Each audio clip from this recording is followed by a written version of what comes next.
Hello, welcome to the Hot Seat. I'm Martin Rogers, here with Professor Kate Jenkins of the LSE. Welcome, Kate. Hi, Martin. Good to see you. We're here to talk about Europe. There's a big row in Britain at the moment, in British politics, about the EU's budget. Why is there an assumption that the budget will rise every year? Why is it written in that, at the very least, it will rise with inflation? Well, I think when you start to dig around in why things happen as they do in Europe, it's the classic can of worms. I don't think I've seen quite such a can of worms. I suspect it's written into the budget because it happens to be convenient to have it like that. And undoubtedly, if you're running something like the EU via the European Commission, certainty, particularly of your financial arrangements, must be immensely valuable.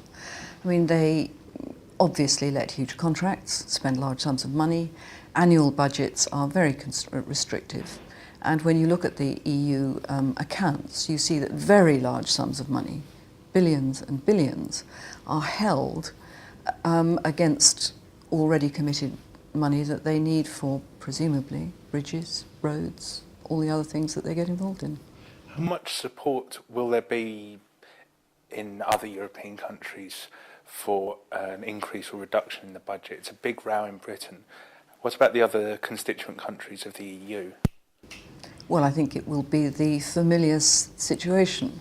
You'll find with the countries which are net beneficiaries that they think it's a very good idea, and that certainly seems to me to be the position being adopted by Cyprus and Poland at the moment. And you'll find those who are net contributors who think it's a thoroughly bad idea, putting it in a fairly balanced way. And I suspect that's what the row is going to be about. As we're filming this, there's a prospect of a vote later on today in the Houses of Parliament on the budget.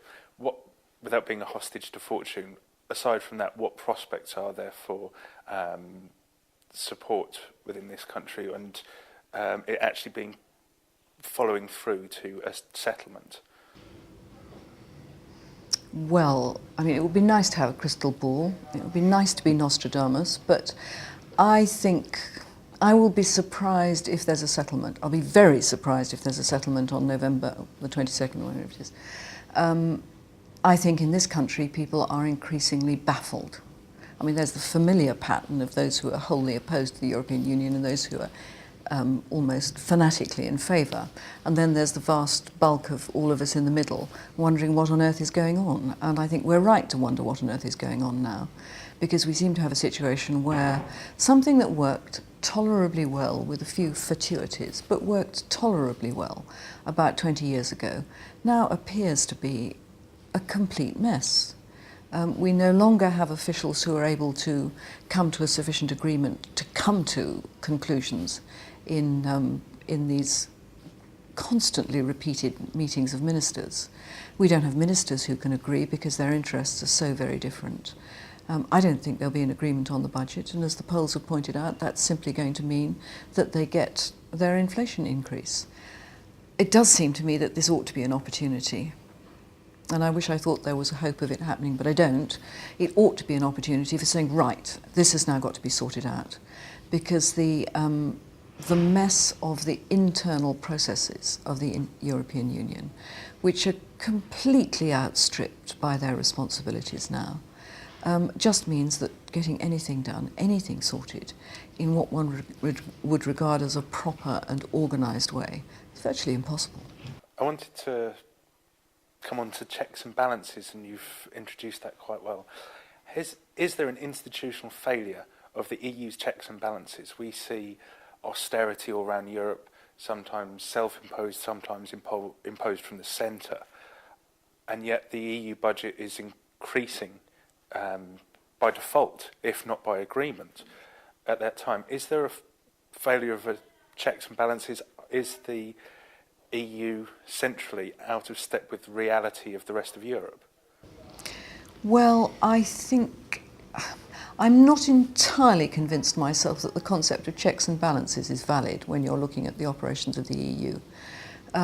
Because I think the three major constituent parts, the Commission, the Council of Ministers and the Parliament, really have very different agendas and very different agendas within them, and it's very difficult for them to produce a coherent and sensible decision at the end of the day. I mean, at the moment we have a situation where the Parliament is in favour of an increased budget, no surprise there. The Commission clearly wants to have what they had planned to get, and just the budget for next year in itself is an increase of 5 or 6 billion over last year. And they need it because the plans are in place and they're about to go. So there is a really serious issue there of just managing the process. But then the Council of Ministers is split by those, the haves and the have-nots, pretty well, to put it bluntly. And you could argue that the rush to enlargement, for which the institutions weren't ready, is part of the problem. You could argue that the Eurozone overlay on top of what was already a not very well organised institution is clearly a major problem. I don't see any solution in the near future, I'm afraid. I wish I did. Do you think for example, the auditing of the budgets is something that's fit for purpose and sustainable over the future? That's a subject on which I can bore not only for Europe but probably the rest of the world. The auditing of the European Union has been, well, if one was being very serious, one would say it was a disgrace. If one was beginning to be rather relaxed about these things because there's not much we can do, one would say it was a comic turn.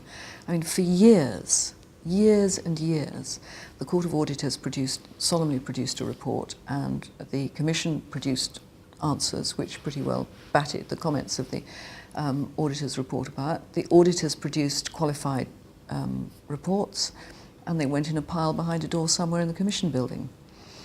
To be fair to the Commission, they have made a real effort to do something about the more glaring things that are wrong that the Court of Auditors have been pointing out. And you can see some improvement in how they handle various means of making payments and things like that, where there's always been worries about deep fraud. There's a problem about corruption, and there always will be when you're paying out such large sums of money at such a distance from the institution that's responsible. But I mean, I would like to see David Cameron putting the Court of Auditors report for 2010 in his box before going to Brussels, because it's got a lot of very serious stuff in it.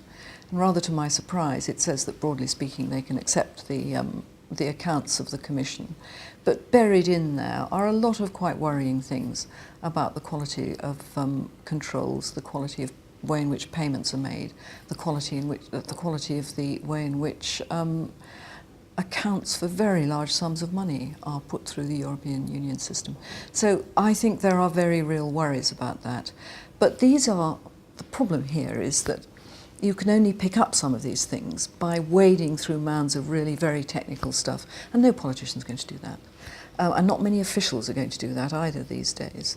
So knowing that, the European Union official who goes down to the olive grove in the south of France and counts 5 trees as 50 is indulging both in fraud and corruption is not going to help you much when you go back to Brussels, because they'll just say, well, that's all right. If you look at the accounts, you can see that they say, well, 2% is within the margin of error, which always sounds, when an institution says that, as though they actually do all their record keeping and accounting on the basis that there's going to be 2% wrong. Well, 2% wrong may not be too bad if you're running a small company, and you probably wouldn't like it anyway. But when you're running the European Union, 2% is rather an uncomfortable number of billions on the top of the total programmes. And I think that, again, is an indication that there is something seriously wrong. Are there any prospects for improving it in any way, realistically or otherwise? Well, again, what is so ironic about the European Union situation it's in at the moment is that if this was an ordinary organisation or even a country, you would have mechanisms which would say, we've got to deal with this. Yes, real life has to go on somewhere else, but we can't have this mess continuing. We have got to get to a situation where we have institutional structures which can deal with the tasks that we have to perform. And if we haven't got that, we've got to create them. But at the same time, having been brought up in the 1980s, I would say, and you stop doing an awful lot of things that you're wasting a shocking lot of money on at the moment. And that's, I think, where, if the European Commission was a different kind of organisation, that's where you could undoubtedly save a very large amount of money. But you have to bear in mind that in recent years, various people have tried to raise the question of where money is being misappropriated or where things are not being recorded properly, and they tend to find themselves unemployed or worse very quickly. So, there are real difficulties here, and I think there is a real political crisis. How do you think the institutions have dealt with, for example, the euro crisis? Again, very difficult to tell against the backdrop of fast-moving activity, the way in which the markets have got involved, which I think the European Commission is not used to dealing with, and the very powerful political interests involved. Because, as I know, having spent 20 years as a civil servant, there's an awful lot goes on beneath the visible area of activity. And it is perfectly possible that people in the Commission have been working very hard trying to find solutions, but being unable to find solutions that are, as it were, practical, which can then be accepted in this extraordinarily diverse group of ministers who are involved in it. Right. Thank you very much, Kate Jenkins. You're off the hot seat. Thank you.